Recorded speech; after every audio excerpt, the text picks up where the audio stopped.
Hello, I am Ronald Jordan, Dean of the Chapman University School of Pharmacy and former president of the American Pharmacists Association. And I'm Phil Schneider, Associate Dean for the University of Arizona College of Pharmacy, past president of the American Society of Health System Pharmacists, and chair of the advisory board of the Alliance for Safe Biologic Medicines.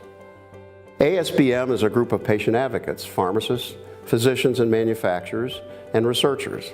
Since 2010, we have been partnering with regulators, health practitioners, and patients worldwide to bring biosimilars safely into the market and make the most effective use of limited healthcare resources. Biologic medicines are complex molecules grown in living cells used to treat patients suffering from conditions like rheumatoid arthritis, psoriasis, Crohn's disease, and cancer. Less expensive biosimilars are now becoming available, increasing patient access to new therapeutic options. Yet, unlike generic versions of small molecule drugs, biosimilars are not identical to their reference products. Rather, as their name suggests, they are new molecules, reverse engineered to be similar to, but not the same as, the original. Even minor differences between two biologics may produce unexpected effects in patients, including the possibility of unwanted immune responses. Patients and their physicians need to know these potential issues exist.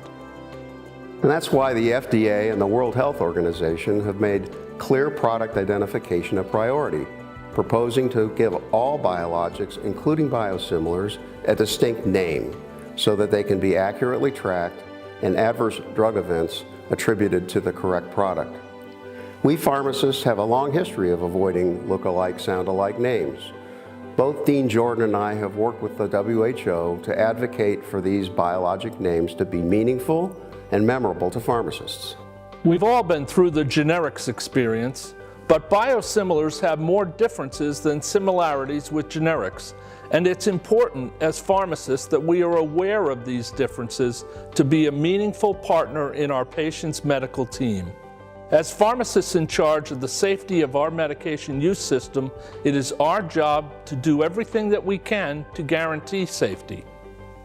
While safe and effective, biosimilars may or may not have been evaluated in or approved for the same indications as their reference products.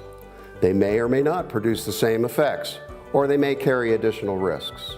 Their approval process and their product labeling will also differ from that of the originator. When and how they can be substituted may differ depending on where you practice.